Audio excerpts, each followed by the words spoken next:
ემოციაში დღეს მყავს თამთა ხოხუნაიშვილი. მომღერალი, რომელსაც ამ ბოლო დროს შეემატა ორი ძალიან მნიშვნელოვანი სტატუსი. ის არის აჩიკო გოგიტიძის მეუღლე და არის დედა, ანა მარიას დედა. თამთა გამარჯობა. გამარჯობა. როგორ ხარ? კარგად, მშვენივრად. როდესაც ერთი გოგიტიძე შენს ცხოვრებაში გახდა მნიშვნელოვანი ადამიანი და ახლა მეორე გოგიტიძეც დაემატა, რა ხდება? სიგიჟე. სიგიჟე, ხო? კი. ორი გოგიტიძე, თან ორი ტყუპი. კი. არის ძალიან დიდი სიგიჟე. ენერგეტიკით ვის გავს ისე უკვე? ანა მარია, ვის გავს, აბა, ვის რას ფიქრობ, ვისკენ წავიდა, საით მიდის, რას აპირებს? მამამისისკენ. მართლა? კი. კი, მე ესე მგონია, კი, რომ მამამისისკენ წავიდა. ვიზუალურად მე საერთოდ არ მგავს, არაფერი არ გააჩნია ჩემს საკუთარ შვილს. გავს მამას, როგორც ვიზუალურად, მე ვფიქრობ მართლა, იცი, ენერგეტიკულად და რაღაც ხასიათი, რაღაცეები აქვს ჩემი. აი, ეხლა რა უნდა შევატყო, მაგრამ რაღაცები მგონია რომ აქვს, მაგრამ აჩიკოს გავს ძალიან. მე ვარაუდობ, ჩემი ვარაუდით, მოლოდინი მაქვს, რომ შენ სწორედაც იმ ადამიანთან რიგსგან ეკუთვნები, რომლისთვისაც კონკრეტული მოვლენები არ არის ჩვეულებრივი სტანდარტული მოვლენები. და არის ძალიან მნიშვნელოვანი. საით მიმყავს ახლა ჩემი ეს ფილოსოფიური კითხვა. მიმყავს იქეთ, რომ როდესაც გაჩნდა ანა მარია. ხო. და შენს და აჩიკოს შორის გაჩნდა უდიდესი სიყვარული, მაგრამ პასუხისმგებლობაც. ძალიან დიდი, კი. აი, როგორი მომენტი იყო, როდესაც აღმოაჩინე, რომ შენ და აჩიკომ შექმნით ადამიანი.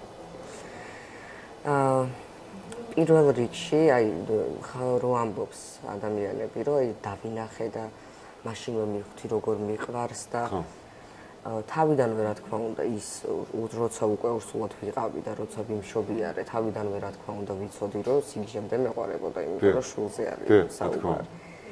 მაგრამ აი ამ ყველაფრის გაანალიზება, რაცაც მოიტანს შენამდე შენი შვილი, ხდება არა ერთ დღეს, არა კონკრეტულ რაღაც, აი პერიოდულად რა. იზრდება რაღაცა იქ სხვა ემოცია მოდის, მერე სხვა ემოცია მოდის, მერე სხვა ემოცია მოდის და ეს ამდენი კონკრეტული დღე მერე უკვე ძალიან დიდ ამბავს ქმნის რა. და ეს იმის თქმა მინდა რომ აბსოლუტურად სწორი რეფლექსია, რომ დრო დაგჭირდა, ხო? რეალურად. ახ გეკო ეს მოცემული. კი. და ეხლაც მაგ ეტაპზე ვარ. ეხლაც მაგ ეტაპზე ვარ მეც და აჩიკოც, რომ აი პირველი გაციება მაგალითად აი გუშინ გაგვიცივდა წამყვანეთ საავადმყოფოში, ნუ პირველი გაციება ძალიან ისე გადავიტანეთ რა, პირველი შვილი, პირველი გაციება, პირველი ხველება, აი ყველანაირ დეტალს რო აქცევ ყურადღებას და ეს უკვე იმდენად აისახება ეს ბავშვი შენი და აი ორი ადამიანის ერთობაზე, რომ იქ უკვე ურთიერთობაში ძალიან ბევრი რაღაცა იცვლება, კარგისკენ უფრო ძლიერდება რაღაცა. შეიძლება პლუს მარტო გაძლიერებადაც არ არის, იცი, პრობლემებიც მატულობს. გაქვს ეს პროფესიასთან დროებით ჩამოშორების განცდა, თუ მშვიდად ეკიდებიან.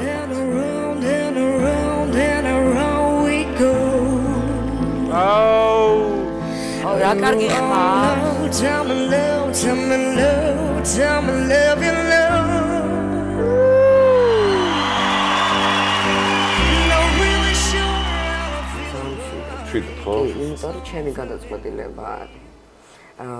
მიუხედავად იმისა, რომ არის რაღაც პირობები, რის გამოც შეიძლება ვერ გახვიდე რაღაცა პერიოდი სამსახურში და დრო გჭირდება, ხო? აი მე შემიძლია რომ გავიდე, შემიძლია რომ ვიმღერო, მაგრამ აი ცოტა ხანი შინაგანად ესე ვგრძნობ, რომ ესე მჭირდება. ცოტა სიმშვიდე, იმიტომ რომ მთელი ორსულობის პერიოდში სულ ღეროდი, ყველა კონცერტზე გამოვდიოდი, ყველა კონცერტზე ვღეროდი. მშობიარობის შემდეგაც კონცერტები რაც იყო, სერიოზული რაღაცა კონცერტები, ყველგან გამოდიოდი, ყველგან ვღეროდი, არაფერზე უარი არ მეთქოს, უბრალოდ აი სტაბილური სამსახური რაც არის, ხო? აი ჯერჯერობით იქ არ გავსულვარ, იმიტომ რომ ცოტა რაღაცა აი შინაგანად ესე ვგრძნობ, რომ ჭირდება ცოტა ხანი რომ ვიყო ესე. მხოლოდ ქართულის გამარჯვებული ხარ? კი.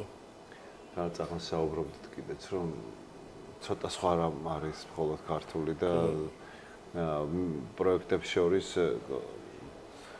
ასევე ხას უსვამდი, რომ ძალიან ბევრი ნიჭიერი მომღერალია ძალიან ბევრი საინტერესო შემსრულებელი ყავს, მაგრამ როგორც კი ქართულად ამღერებ, ხვდები რომ აი ძალიან სხვაგან არიან და შემღერი ქართულად.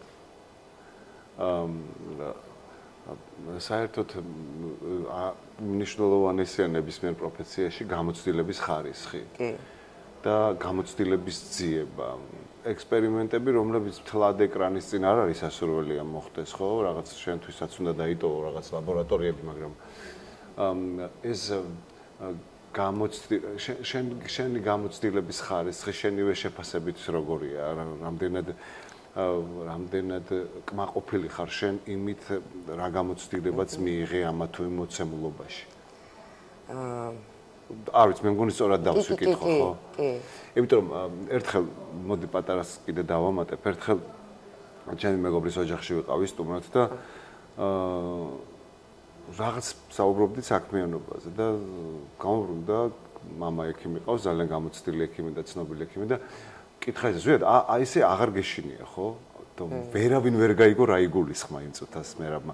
საერთოდ ვერავინ ვერ გაიგო და მე უპასუხე რომ არა მეთქი, ანუ თან ყისიერად უპასუხე. მართლა გაუგებარი იყო იმ წუთას.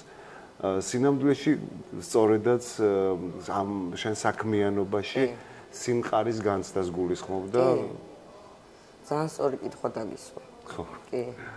და ეგ არის აი ნებისმიერ საქმიანობაში, რასაც არ უნდა. კი, რა თქმა უნდა. ხო, აი რა საქმიანობაც არის შენი, ეგ არის უმთავრესი ეტაპი, სადაც უკვე აღარ გეშინია. დიახ. და ხარ მყარად, ამიტომ ძალიან მომეწონა ეგ. თუმცა ეს მყარად რომ ხარ არ ნიშნავს იმას, რომ რაღაცა ამბიციებში იხრჯობ. პირიქით, ანუ ყველაფერს ღებულობ ადეკვატურად. კი. აი ჩემ შემთხვევაში ხო, აი როგორც არის ზოგადად ეს პროექტები Voice X Factor რაღაც. დიახ. საერთოდ სხვა ამბავი არის, მხოლოდ ქართული იყო. საერთოდ სხვა ამბავი. დიახ. შენთვისაც ცალკე გამოცდილება იყო, ძალიან მნიშვნელოვანი. შენთვისა კი. როგორც ესე აი კონკურსის გამოცდილება მქონდა, მაგრამ და ტიპიურად აი მეგონა სანამ მივიდოდი, რომ ჩვეულებრივი ესეც კონკურსი იყო რაღაცა რიგითი. მაგრამ აი როგორც კი ჩავები იმ ამბავში, უკვე მივხვდი, რომ ეს მარტო რაღაცა შენ გამოხვედი და კონკურსი და დამესიჯება და რაღაც ეს ამბავი საერთოდ არ იყო. იქ უკვე შენ ადამიანებთან გაქვს შეხება, იმ ადამიანებთან ერთად შეხება, რომელიც უაზროდ ბევრ რაღაცას გასწავლის ძალიან ხარისხიანად.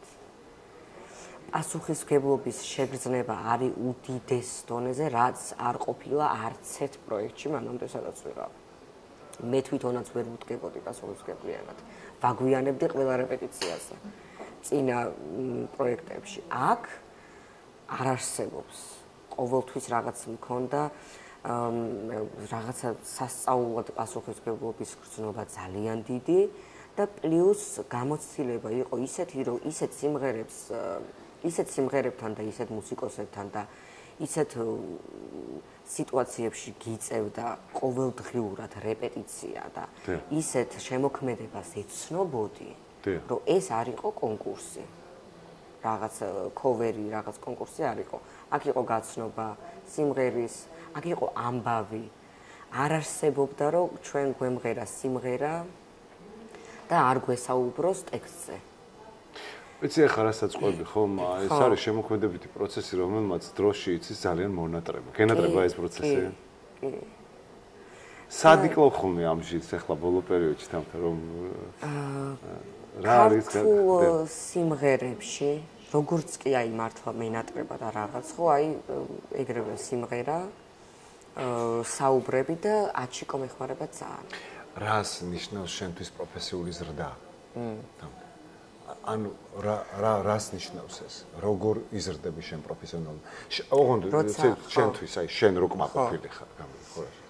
მე ჯერ რა თქმა უნდა არ ვარ კმაყოფილი და საერთოდ არ ვარ იმ ეტაპზე მისული, სადაც მე ხედავ ჩემ თავს ან მინდა რომ მივიდე. საერთოდ პროფესიული ზრდა არის ის, რასაც ხედავს ადამიანი მის პროფესიაში. სად უნდა რომ იყოს, როგორ უნდა რომ იყოს და რა ემოციებით უნდა რომ იყოს. და თან პლუს ამას განათლება ძალიან ბევრს ნიშნავს და რა თქმა უნდა არის უმთავრესი ნებისმიერ სფეროში, ხო? თუნდაც ის სიტუაცია, რომ მხოლოდ ქართულთან მომიწია პირველად ორკესტრთან ერთად მღერა, ესეც ძალიან დიდი გამოცდილება იყო და ჩემთვის არის პრიორიტეტი ის, რომ კი ვიმღერო ორკესტრთან ერთად და განვითარდე ისე, რომ სულ რაღაცას როცა გავაკეთებ, ეს არ იყოს ბენდი, ეს არ იყოს აი უფრო სერიოზულ დონეზე ვფიქრობ ყველაფერს რა. და როგორც კი მე ვიგრძნობ იმას, რომ მე იმას, რასაც ვაკეთებ, მე ეს ისეთ დონეზე მაბედნიერებს და ისეთ დონეზე გავდივარ, რომ სხვები ძალიან ამაყობენ და სხვები ძალიან ბედნიერები არიან მე რომ ისმენენ. სიამოვნეს ესე ძალიან. ეგ ჩემთვის ძალიან ბევრს ნიშნავს.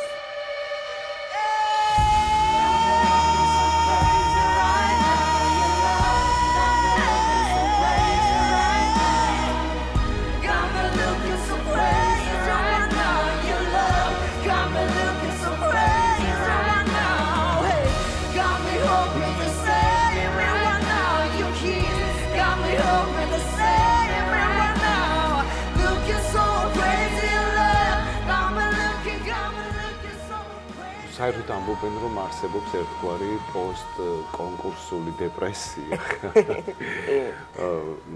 იმიტომ რომ ამ თუ იმ პროექტებს ახლავს თავისი ზრუნვა, რომელიც აი ესე უცებ ახალგაზრდა ადამიანს, პრაქტიკულად გამოუცდელ ადამიანს თავს დაატყდება ხოლმე და ეს შემდეგ რაღაც ეტაპში შეიძლება იყოს რაღაც სიჩუმე, რომელიც იწვევს სხვა ტიპის ფოთოებს და ამდენი ემოციების მერე სიჩუმე ცოტა ნეგატიურად მოქმედებს ხოლმე ადამიანზე. ქონდა ეს მომენტი, როდესაც დასრულდა პროექტი. შეიძლება ახლა ძალიან ისეთი არის, ცოტა სასაცილოა, ჩვენ გაცილებით სხვა რაღაცებზე შეგვიძლია ვისაუბროთ, მაგრამ მე უბრალოდ ეს თემა სულ მაინტერესებს ხოლმე შემოქმედ ადამიანებთან, მომღერლებთან, რა ხდება პროექტების მერე. მიუხედავად იმისა, რომ შეიძლება იყოს ძალიან აქტიური კონცერტები, რაღაცა, აი ამ ზრუნვიდან გამოსვლა ძალიან რთული მგონია. იმიტომ რომ იქ ყველაფერი ხელის გულზეა რა, ლანგარით არის მორთმეული მაინც.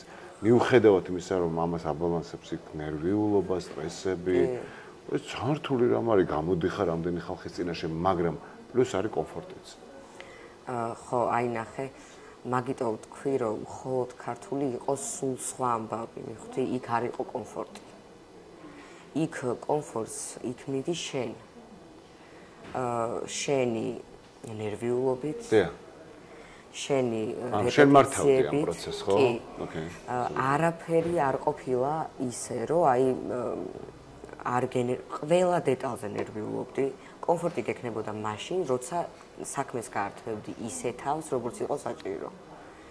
შენ როგორც მოიქცეოდი და შენ როგორც იბრძოლებდი, აი, ნახე, უნდა გებრძოლა იმისთვის, რომ ქონოდა კომფორტი. ისე კომფორტი არ ქონდა. თან პლუს ამ ყველაფერს ემატება გააჩნია ადამიანი, ხო? პლუს ამ ყველაფერს ემატება ის, რომ როცა გადიხარ და დაუშვათ ყველაფერი ყურადღება მისაქცევია, იმიტომ რომ ბათუმში არ ტარდება, ეს ტარდება თქვა თბილისში, ხო?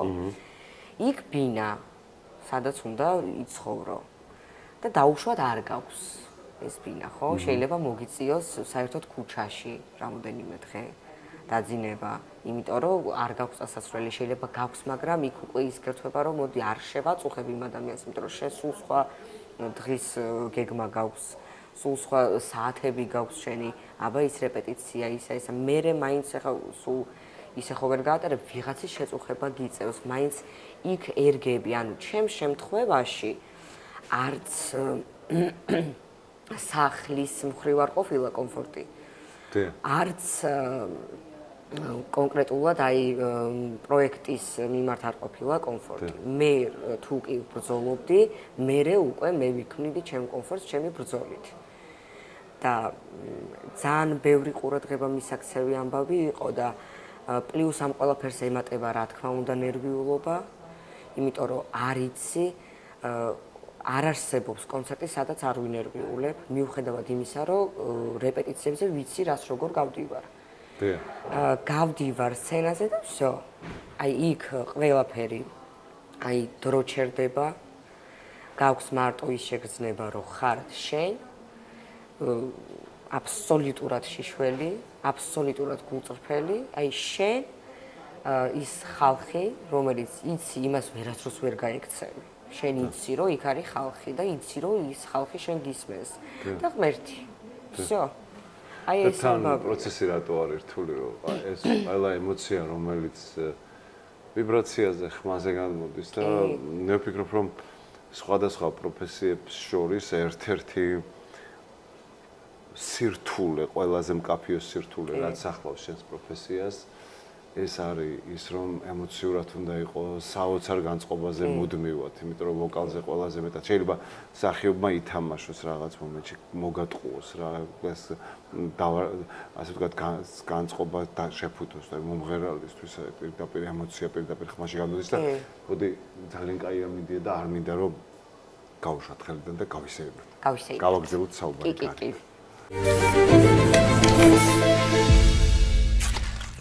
თამთა, ესე იგი, ჩემი დაკვირვებით რა არის დასრული ადამიანის ცხოვრება. ესე იგი, დღითი დღე ყოფითი ნიუანსები ისე შვიდად, უმტკივნეულოდ თითქოს შემოდის ადამიანის ცხოვრებაში და ადამიანს გადააქცევს მხოლოდ ყოფაზე ზრუნვის ობიექტად. და ყველას დიდი გონიერება მაგ დროს ჭირდება ადამიანს, რომ ეს არათუ აკონტროლოს, მართოს, აი რაღაცნაირად უნდა მოახერხოს ის, რომ არ გადაიქცეს თავის ცხოვრება აბსოლუტურ რუტინად, ყოფიერების აუტანელ სიმსუბუქეთ. კი. და ეს თან ისე შემოდის, რომ ვერ ამჩნევ. ზუსტად, კი. აი ჩვეულებრივი, აი რაღაცა ძალიან ჩვეულებრივი ტიპია რა. ვითომ თავიდან აი არაფერი და უცებ წლების მერე იჭერ თავს, რომ ვა, თურმე აი თლიანად აგიყვანა რა. კი. ამას აკონტროლებ. თუ ჯერ ძალიან ახალგაზრდა ხარ და მაგაზე არ მიფიქრია. არა, კი. ყველაზე ჩვენი მეგობარია უკან. კი. ყველაზე მნიშვნელოვანი ყოველთვის მაგას ვამბობდი, რომ არის ემოციების კონტროლი. დიახ. ემოციების კონტროლი ადამიანს უნდა შეგეძლოს და პლუს ეს ემოციების კონტროლი ცხოვრებისეულად იმდენ რაღაცას გაძლევს, რომ მე იცი რა არის, შენ საკუთარ თავს სანამ არ გაიცნობ. დიახ. მანამ ყოველთვის გმართავს იქეთ ცხოვრება და სხვადასხვა სიტუაციები. როგორც კი შენ მიხვალ ცხოვრებისეულად იმ ეტაპამდე, რომ შენ ზუსტად იცი ვინ ხარ და არ გეშინია შენ საკუთარ თავთან იმის აღიარების როგორი ხარ. დიახ. მერე უფრო შედარებით გიადვილდება ცხოვრებაში, რომ ყველანაირი საქციელი რა, როგორ უნდა მოიქცე, როგორ უნდა აკონტროლო შენი ემოციები, როგორ გინდა საერთოდ რომ შენი ცხოვრება წარმართო. და ეს ყველაფერი გამოცდილება შვება, იცი, არ არსებობს გამორიცხული არის, რომ გამოცდილება ადამიანს არ კონდეს, მაგრამ ამ გამოცდილებაში პირდაპირ გულისხმობ ტკენას. და პირდაპირ ცუდ გამოცდილებას გულისხმობ, იმიტომ რომ კარგი გამოცდილება შენ ძალიან ბევრ რაღაცას ვერ მიგახვედრებს, აი თუ არ გატრია კარგად. აი ცხოვრებამ და რაღაც კარგად არ გაქვს რაღაცეები ნატკენი, შენ ვერც გადააფასებ ცხოვრებაში, როგორ გინდა რომ იცხოვრო, რა არის შენთვის პრიორიტეტი, როგორ არ გინდა რომ იყო. აი ეს რომ იცი, როგორ არ გინდა რომ იყო და როგორ არ გინდა რომ იცხოვრო. მერე გაცილებით სხვანაირად უყურებ ცხოვრებას, იცი, იმიტომ რომ ყველამ ძალიან კარგად იცის, როგორ უნდა რომ იყოს. და როგორ უნდა და იცხოვროს და რა შეგრძნებები უნდა ცხოვრებაში რო კონდეს, მაგრამ ძალიან ბევრმა არ იცის რა არ უნდა. ოღონდ იმიტომ კი არა რომ აი ძალიან ბევრმა შეიძლება თქვას რომ მე არ მინდა რომ ცუდად ვიყო, ეს არის ჩვეულებრივი ტიპი, რაც ყველა ადამიანს უნდა რომ რა თქმა უნდა არ მინდა რომ ვიყო ცუდად და პრობლემები არ მქონდეს და რაღაც არა. აი რო გამოჩნდება ის პრობლემა. რაღაცა სერიოზული, რა შეგრძნებებს გაუღვიძებს მას, რა შეგრძნებასთან ვერ მეგობრობს, რა არ უნდა რომ ის შეგრძნება დაუბრუნდეს მას ცხოვრებაში, ამ ყველაფერს შენ გაჩვენებს ძალიან დიდი ტკივილი. როგორ არ გინდა რომ იცხოვრო, რა შეგრძნებებით არ გინდა რომ იცხოვრო და როგორ გინდა რომ შენი თავი ისე წაიყვანო შენ ცხოვრებაში და სიტუაციები, რომ კამათი და არასასიამოვნო შეგრძნებები სულ იქნება, იმიტომ რომ ეს არის ცხოვრება. ისე საინტერესოა, ახლა უცებ გამიჩნდა ეს კითხვა. შენ რას ფიქრობ მაინც? ესე იგი ნებისმიერი ურთიერთობა მიუხედავად იმისა, რომ ამ შემთხვევაში ამ კონტექსტში შენ დააჩქოს არ გულისხმობ. ნებისმიერი ურთიერთობა მეგობრული იქნება, დედაშვილური იქნება, რაღაც აი ნებისმიერი ურთიერთობა ორ ადამიანის შორის შეიძლება გარკვეული სირთულეების ან ყველაფრის მიუხედავად თუ შენარჩუნებულია რაღაცაზე დგას. კი. აი რაღაცაზე დგას ყოველთვის. ამ ყველაფრის უკან რაღაც ძალიან მნიშვნელოვანია, რომელიც შეიძლება გარკვეულ სიტუაციებში ამოტივტივდება და დაგანახებს სახეს. მაგრამ ისე არის თავისთვის წყნარად და ხანდახან გვიგრძნო რა აკავშირებთ ამ ორ ადამიანს. მაგრამ რაღაცა არის და რა არის შენს და აჩიკოს შორის ეს სიღრმე? გულწრფელობა პირველ რიგში, აუცილებლად გულწრფელობა. ყველაზე მთავარი ის, რომ ორივემ ძალიან კარგად ვიცით და ორივეს ყავს ჩვენი საკუთარი თავი აღიარებული ისე, როგორებიც ვართ სინამდვილეში. და აი ეს თამაში მე აღარ გვიწევს. დიახ. პირველ რიგში საკუთარ თავთან აღარ გვიწევს. საინტერესო პროცესია ის. ხო. როდესაც აი ამ ხელა განცდა გაქვს საყვარელ ადამიანთან აბსოლუტური გულწრფელობის და სადაც ფიქრობ, რომ შენ აღარ გჭირდება არათუ თამაში, არათუ დამალვა, აი რაღაცა სხვა, აი რაღაცა არის, ნართული ამბავია. იცი რა არის? ეგ რო დაიჭირე შენს თავში გასიამოვნა. კი. ადამიანთან ხარ აბსოლუტურად გულახდილი. კი. იცი რა არის? მაგიტო ვამბობ, რომ შენი ნაცხოვრები შენ დაგანახებს შენ რაზე დგახარ. შენი გამოცდილება ცხოვრებისეული ზუსტად ეს ამოგიტივტივებს იმას, რა არის შენში მყარი. შენ რის გამო შეგიძლია რომ ადამიანთან დაიჭირო ურთიერთობა და დააფუძნო ურთიერთობა. და საერთო ნებისმიერ ადამიანთან, ძალიან ახლობელთან, აი კონკრეტულად აჩიკო იქნება, მშობელი იქნება, ყოველთვის მაქვს ის, რომ მოდი არ ვეთამაშოთ ერთმანეთს. და შეგვეშლება თუ არ შეგვეშლება, იცი რა არის? ის საუბარიც უნდა შედგეს თავისუფლად შემიძლია დაგელაპარაკო მაგალითად, აი სწორად რო ავხსნა რა ძალიან სასიამოვნო თემებზე, ძალიან კარგ თემებზე, მაგრამ როგორც კი გადავალ უკვე რეალურად რაც არის ცხოვრება და არ არის ესე იავარდებით მოფენილი, ხო? იმაში შენ ჩემი უნდა გესმოდეს და მე შენი უნდა მესმოდეს. ანუ ის სირთულის, ხო? ის სირთულის საუბარი უნდა შედგეს. და ეს ზუსტად ეს შედგა ორივე აღმოჩნდით სინამდვილეში ძალიან როგორები იცი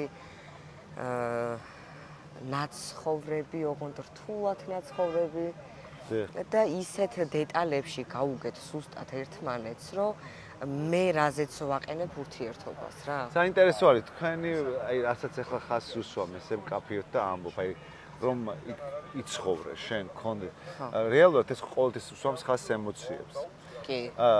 და შესაბამისად ახლა ხაშად რო ავიღოთ დღეს არის კარგი ამინდი, ეს არის ფაქტი. მაგრამ აი ამ ლოკაციაზეც კი, ამ შესანიშნავ გარემოშიც კი, ეხლა უამრავი ადამიანი სხვადასხვა განცდებით არის. ყველა თავის რეალობაშია. და ის განცდები, ის პრობლემები იყო რეალური სურათი თუ თქვენი განცდები იყო, თუმცა ჩვენი განცდებიც ჩვენი რეალობაა ხანდახან. რეალური სურათი, რა თქმა უნდა. ნახე, ყველა სურათს ადამიანი აღიქვამს სხვადასხვანაირად, ხო? როგორი ხასიათიც გაქვს შენ, ის ხასიათი გაძლევს შენ იმის საშუალებას, რომ რაღაცნაირად აღიქვა ის სურათი, რაც არის, მაგრამ ფაქტი ერთი არის, რომ სურათი არ არის კარგი. ან კარგია. ხო ხვდები, აი პირველ რიგში ჯერ ის უნდა აღიქვა, როგორი არის ეს სურათი და შემდეგ უკვე მოდის, აი როგორი არის, რომ გაიგებ, ის როგორი არის, უკვე მოყავს ემოცია. შეიძლება შენთვის ეს კითხვა არის ნაადრევი, მაგრამ იმიტომ რომ მე ხო ძალიან დიდი ვარ. მაგრამ ესე იგი ალბათ რაღაც სიმწიფის, ძალიან სიმწიფის ასაკში რო შედიხარ. აი გროტესკი ხა ცოტა გამაღიზიანებელია, მაგრამ არიან ადამიანები, ვინც თუ შენ მადლიერების გზნობა გაქვს სამყაროს მიმართ, შენი ცხოვრების მიმართ და თუ რაღაც სულ არ ღნავი და არ ჩამოგტირის ცხვირპირი, რაღაცების მიმართ კაფეო მადლიერების გზნობა გიჩნდება და სხვათა შორის სასურველია რომ ეს მადლიერების გზნობა აუცილებლად არ ეყრდნობოდეს შედარების პრინციპს. ანუ ხო, თუმცა აი სულ ვამბობ ხოლმე ცოტა მე სირცხვილება, როდესაც აი ამას წყალიც პური ლუკმან პური არაა, კაცო შენ რა გაწუწუნებს. ესე იგი იმის ფონზე ხარ ბედნიერი, ეს კიდე ცალკე სირცხვილია, იმიტომ რომ თუ ამას ჩაურმავდებით, ესეც სხვა რაღაცებში მიყავ და მაგრამ არიან ადამიანები უკვე ჩემს ცხოვრებაში, ვინც მახსოვს და ვისი მადლიერიც ვარ. სუბუქად რო ვთქვა. შეიძლება ეს ადამიანები იყვნენ ჩემი ხასიათის, ჩემი რეალობის პროექციები, ეს ადამიანები აუცილებლად უნდა ყოფილიყვნენ ჩემს ცხოვრებაში, მაგრამ არ არის კაცო ხა ავის გეგმა არა აქვს შესასრულები რა, კაი საქციელების, მაგრამ ეს ადამიანები მახსენდება და მადლიერი ვარ მათი. კიდევ ერთხელ გავუსვამ, სუბუქად რო ვთქვა მადლიერი. სიამძვეში ძალიან დიდი პატივისცემა და სიყვარული ჩემგან მათ. ყავს ესეთი ადამიანები, დაგიგროვა ცხოვრება ესეთი ადამიანები. კი. ვინც კი ყოფილა აი ჩემ ცხოვრებაში შემოსულა, თუნდაც ადამიანი ვისთანაც 1 საათიანი კომუნიკაცია მქონია, 9 საათიანი კომუნიკაცია მქონია, აბსოლუტურად ზოგადად ყველა ადამიანის მადლიერი ვარ, ვინც კი ყოფილა ჩემ ცხოვრებაში. იმიტომ რომ უფრო კონკრეტულად რო წავიდეთ. აი მშობლების მადლიერი რომ ვარ, ძმის მადლიერი რომ ვარ, აი ოჯახის მადლიერი რომ ვარ, აჩის მადლიერი რომ ვარ, ჩემი მეგობრების მაგას წყალი არ გაუვა.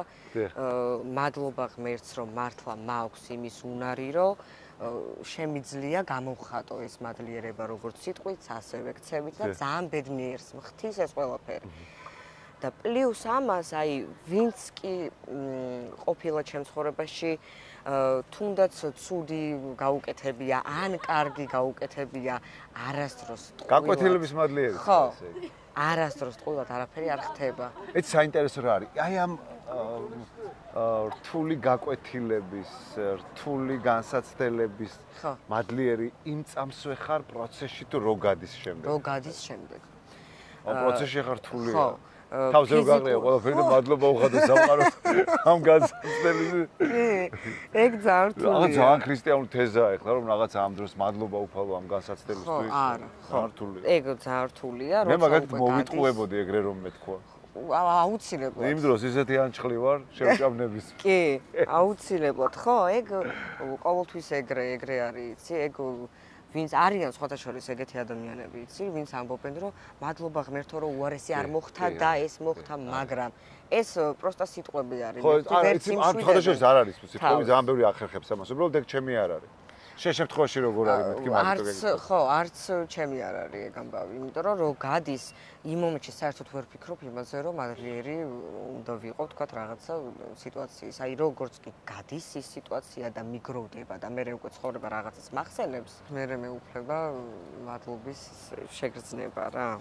თამთა მე ჩემი ასევე დაკვირვებით აღმოვაჩინე, რომ რაღაც თემებზე რომ საუბრობ, მიმიღია ხშირად ესეთი შენიშვნა. ზუსტად რამდენს ფიქრობ? ეს არის უწყვეტი პროცესი. კი. სხვათა შორის ერთხელ მქონდა ძალიან საინტერესო ადამიანთან დიალოგი და ესეთი რაღაც მითხრა. ერთხელ არ, სულ აი ამ საინტერესო ადამიანთან დიალოგი. მითხრა რომ ზუსტად მოდი მელაპარაკე ისე რომ თან არ მოვაყოლო ეს დესერტად შენი მუდმივი განუწყვეტელი შეფასებები და ფსიქოანალიტიკა. რაღაც ფაქტების. მაგ ეს ზავქნა მეგობრებო მაპატიეთ. სულ უკეთებ რაღაცას ანალიზს. ხო. ფიქრობ ხოლმე თუ გაქვს მომენტი რომ აი აჩერებ ფიქრს. იმიტომ რეალურად შეძლებია ხახნო სადიპოვეთ ეს უნარი რომ შეწყვიტოთ ფიქრი. სულ ფიქრობ. ხო, მე არ ვარ ეგრე რომ სულ ფიქრობ. იქიდებ რაღაც მომენტი. კი. აი ეს. მოვიყევი როგორ უნდა დავიკიდებ. აი, ნახე, როგორც კი გააჩნია ჯერ საკითხს, რა საკითხზე მიწევს ფიქრი. მაგრამ როგორც კი უკვე ვატყობ, რომ ამ ფიქრებს უკვე ცოტა გადავყავარ, არა ძალიან გატოპეს, ხო? ძალიან გავტოპე და ცოტა უკვე აი ტანჯვაში და ძალით ეს ფიქრები, ამ ფიქრების გამო ძალით რაღაცას ვიქმნი.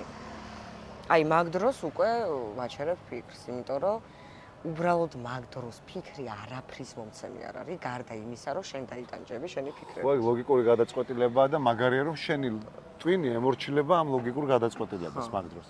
კი. ძალიან მაგარია. თამთა ფიქრობ საერთოდ მომავალზე ხშირად? არა. გააჩნია აი საკითხი. სად გაწყდა შენი მომავალზე ფიქრი? აი, იყო მომენტები, ეგ ხო არის რომ რაღაცა წყვეტს მაგას. აი რაღაცა კაცრი გაკვეთილი რომელიც გეუბნება რომ არა, აი ახლა მიცხოვრე. ყოველთვის როცა ვფიქრობდი მომავალზე, დაუშვათ რა მნიშვნელობა, რაღაცა თემაზე და ეს უკავშირდებოდა მომავალს, არასდროს ისე არაფერი არ ხდება, როგორც მე ვფიქრობდი. და უბრალოდ ვხვდები, რომ აზრი ვერ ვნახე იმისთვის, რომ ვიფიქრო რაღაცა ძალიან სერიოზულად მომავალზე. ნახე, მე ვიცი ის, რომ ჩემი საქციელები განსაზღვრავს ჩემს მომავალს, ხო?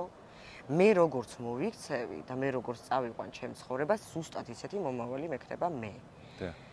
ამიტომ ჩემთვის მაგალითად მართლა აღარ ვფიქრობ ისე როგორც ვფიქრობდი, ისეთ დონეზე მომავალზე აღარ ვფიქრობ რა. ანუ რო დედა ნეტარი ხარ როგორ ვიქნები და ამას ვიზამ, იმას არა. ამას ვიზამ, იმას ვიზამ, არა, მოდი გააკეთე. და აი ყველაფერი გიჩვენებს აბსოლუტურად შენს აქციელებს რა მოყვება მომავალში. გამორიცხული არის, რომ შენ ახლა იცოდე ან როგორიც გინდა მომავალი ზუსტად ისეთი გქონდეს, ჩემთვის მაგალითად ეს არის მომავალზე ფიქრი, არაფრის მომცემი არის ჩემთვის მომავალზე ფიქრი რა. მე მირჩევნია, რომ ტიპაჟიც ეგეთი ვარ, მე მირჩევნია, რომ აი ვიცხოვრო დღეს, რაღაცა მინდა გავაკეთო დღეს, იმიტომ რომ საერთოდ ადამიანმა რო იცოდეს როდის გარდაიცვლება და როდის მოკვდება. იცი რა სხვანაირად იცხოვრებს? ძალიან სხვანაირად იცხოვრებს. თუმცა მაგ შემთხვევაშიც ვფიქრობ, რომ რეაქციები იქნება არაერთგვარი სხვათა შორის. ხო, კი. და ყველა ადამიანს კიდე არ ეხება. ზოგმა შეიძლება საერთოდ არაფერი არ შეცვალოს და პირიქით ნეგატივისკენ წავიდეს, იმიტომ რომ რო იცოდეს, როდის გარდაიცვლება. ზოგი შეიძლება საერთოდ არ წავიდეს ნეგატივისკენ. ნუ მაგრამ ერთი რამ არის ფაქტი, რომ ხანდახან ადამიანებს რო უსმენ, ხანდახან ადამიანებს რო უკვირდები, ხანდახან ადამიანები ისეთი სიმძაფრით ცდილობენ, იგივე კაპიტალის შექმნან, იგივე სულ მაგ განსავნეთ არასოდეს არ ვფიქრიათ, რომ აუცილებლად რაღაც მომენტში, ცხოვრების რაღაც ეტაპზე დადგება დრო, როდესაც ადამიანს მოუწევს ამ ყველაფრის მიტოვება. კი, აი ნახე, მომავლის ფიქრიც მომავალზე ფიქრსაც აქვს რაღაცა თავისი განხრა რა და გზები. მომავალზე რა თქმა უნდა იფიქრო, უნდა როცა ყავს ოჯახი, როცა ყავს შვილი, რომც არ ყავდეს რაღაცა პერიოდი და არის რაღაცა საკითხები, რაც რომც არ გინდოდეს მოითხოვს, რო იფიქრო მომავალზე. თუნდაც ის რო კაპიტალის შექმნა, თუნდაც ის რო შენ შვილს რაღაცა დარჩეს, თუნდაც ის რომ აი ეს ოჯახი მართლა ისე ხო არ არის რომ მოდი ეხა დღეს ყველაფერს გავაკეთებ და ხვალ რო გათენდება. ანუ თუ მომავალზე ფიქრობ, იმაზეც უნდა იფიქრო, რომ ისიც უნდა დაუშვა რომ გათენდება მეორე დღე და მეორე დღეს რა ხდება ხო, მაგრამ მომავალზე ფიქრს მე იცი რას გულისხმობ, არ ვფიქრობ მეთქი, აი ძალიან დიდი დროის შემდეგ რო ვფიქრობ მომავალზე, ხო იცი? აი ეგ მაქვს ჩაკეტილი. თორე ის რო ეხა ხვალ რა იქნება, ზეგ რა იქნება, ხო, მაგი რა თქმა უნდა ფიზიკურად გიწევს, უნდა იფიქრო. გიწევს. მაგრამ ის ფაქტიც არის, რომ აი ვიღაცებს რაღაცეები რო აქვს შექმნილი და ძალიან ბევრი ადამიანი რო ამბობენ, რომ მე ამას გავაკეთებ, იმას გავაკეთებ და იმდენად ერთვებიან ამ ყველაფერში, რომ მარტო მაგაზე ფიქრობენ და სხვაზე არაფერზე. და იმას ვერ ხვდებიან, რომ არც სახლი, არც ფული, არც მანქანა, არც არაფერი არსად არ მიგაგ. ამიტომ აღნიშნავ, რომ მაღალი ცნობიერება რატო არის საჭირო, რატო არის ის რომ ეს იქცეს ჩვეულებრივ